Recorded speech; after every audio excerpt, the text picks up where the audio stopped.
Hi friends, welcome to my KS by informative channel. ಯಾರಾದರೂ ನನ್ನ ಚಾನಲ್ನ ಸಬ್ಸ್ಕ್ರೈಬ್ ಮಾಡದೆ ನೋಡ್ತಾ ಇದ್ದರೆ ಪ್ಲೀಸ್ ಒಂದು ಸಬ್ಸ್ಕ್ರೈಬ್ ಮಾಡ್ಕೊಳ್ಳಿ. ಭಾನುವಾರ ಅಂತ ಬಂದರೆ ಮನೆಯಲ್ಲಿ ಚಿಕನ್ ಮಟನ್ ಏನಾದರೂ ಒಂದು ರೆಸಿಪಿ ಇದ್ದೇ ಇರುತ್ತೆ, ಅಥವಾ ಹೋಟೆಲ್ನಲ್ಲಾದರೂ ತಿನ್ನೋಕೆ ಹೋಗ್ತೀವಿ. ಅದೇ ಮಟನ್ನಲ್ಲಿ ನಾವು ಮನೆಯಲ್ಲಿ ದೊನ್ನೆ ಬಿರಿಯಾನಿ ಮಾಡ್ತು ಅಂದರೆ ಭರ್ಜರಿ ಬಾಡೂಟ ಅಂತಲೇ ಹೇಳ್ಬೋದು. ಇದನ್ನು ಮಾಡೋದಕ್ಕೆ ಮೊದಲಿಗೆ ಕುಕ್ಕರ್ಗೆ ಸ್ವಲ್ಪ ಎಣ್ಣೆ ಹಾಕ್ಕೊಂಡು ಮಟನ್ನ ಹಾಕ್ಕೊಂಡು ರುಚಿಗೆ ಬೇಕಾದಷ್ಟು ಉಪ್ಪು, ಹಾಗೆಯೇ ಅರಿಶಿನ, 1 ಟೀ ಸ್ಪೂನ್ ಆಗುವಷ್ಟು ಶುಂಠಿ ಬೆಳ್ಳುಳ್ಳಿ ಪೇಸ್ಟ್, ಹಾಗೆ ಮಟನ್ ಬೇಯೋದಕ್ಕೆ ಬೇಕಾಗುವಷ್ಟು ನೀರನ್ನ ಹಾಕ್ಬಿಟ್ಟು ಕುಕ್ಕರ್ ವಿಷಲ್ನ ಮುಚ್ಚಿಬಿಟ್ಟು ಒಂದು 5 ವಿಷಲ್ ಕುಗ್ಗಿಸ್ಕೊಳ್ಳಿ.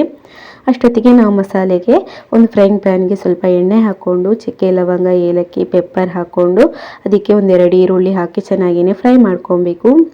ಅದಕ್ಕೆ ಒಂದು 4 ಕಾಯಿ ಮೆಣಸು, ಹಾಗೆಯೇ ಅದನ್ನು ಚೆನ್ನಾಗಿ ಫ್ರೈ ಮಾಡಿಕೊಂಡು ಇದಕ್ಕೆ ನಾವು ಕೊತ್ತಂಬರಿ ಸೊಪ್ಪು, ಕರಿಬೇವು ಸೊಪ್ಪು, ಹಾಗೆಯೇ ಪುದೀನ ಸೊಪ್ಪನ್ನ ಆ್ಯಡ್ ಮಾಡಿಕೊಂಡು ಅದು ಬಾಡಿದ್ದಾದಮೇಲೆ ನಾವು ಸ್ವಲ್ಪ ಫ್ರೈ ಮಾಡಿಬಿಟ್ಟು ಬಾಡಿದ್ದಾದಮೇಲೆ ನಾವು ಮಿಕ್ಸಿ ಜಾರ್ನಲ್ಲಿ ಹಾಕ್ಕೊಂಡು ಪೇಸ್ಟ್ ಮಾಡ್ಕೊಬೇಕಾಗತ್ತೆ. ಇದಕ್ಕೆ ಮಸಾಲೆ ಇದೇನೆ, ಬೇರೆ ಯಾವ ಮಸಾಲನೂ ಹಾಕ್ತಾ ಇರೋದಿಲ್ಲ.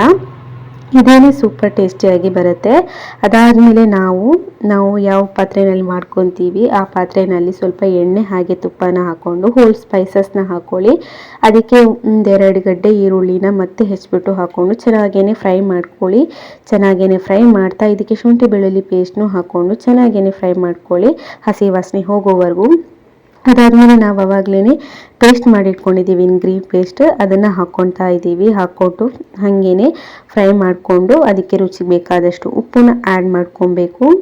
ಚೆನ್ನಾಗಿ ಫ್ರೈ ಮಾಡಿದ್ದಾದಮೇಲೆ ಅದಕ್ಕೆ ನಾವು ಆವಾಗಲೇ ಮಟನ್ ಏನು ಬೇಯೋದಕ್ಕೆ ಇಟ್ಟಿದ್ದೀವಿ ಅದರಲ್ಲಿ ಬರೀ ಮಟನ್ ಪೀಸಸ್ನ ಹಾಕ್ಕೊಂಡು ಅದನ್ನು ಮಸಾಲೆಗೆ ಹೊಂದ್ಕೊಳ್ಳೋ ಥರ ಎಲ್ಲನೂ ಮಿಕ್ಸ್ ಮಾಡಿಕೊಂಡು ರುಚಿಗೆ ಎಷ್ಟು ಬೇಕಾಗುತ್ತೆ ಅಷ್ಟು ಉಪ್ಪನ್ನ ಇವಾಗಲೇ ಹಾಕ್ಕೊಳ್ಳಿ, ಯಾಕಂದರೆ ಅನ್ನ ಹಾಕಿದ ಮೇಲೆ ಅದು ಸರಿ ಹೊಂದುತ್ತೆ.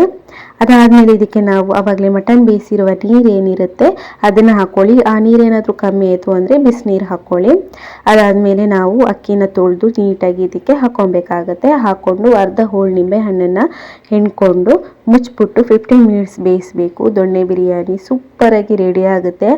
ಈ ಮಟನ್ ದೊಣ್ಣೆ ಬಿರಿಯಾನಿ ಮನೆಯಲ್ಲಿ ಮಾಡ್ತು ಅಂದರೆ ಅವತ್ತು ಹಬ್ಬದ ಊಟನೇ ಅಂತಲೇ ಹೇಳ್ಬೋದು. ಎಲ್ರಿಗೂ ಇಷ್ಟ ಆಗುತ್ತೆ. ಭಾನುವಾರ ಅಂದರೆ ಮನೆಯಲ್ಲಿ ಎಲ್ಲರೂ ಇರ್ತಾರೆ ಅಲ್ವಾ, ಹಾಗಾಗಿ ಎಲ್ರಿಗೂ ಇಷ್ಟ ಆಗುತ್ತೆ. ಟ್ರೈ ಮಾಡಿ.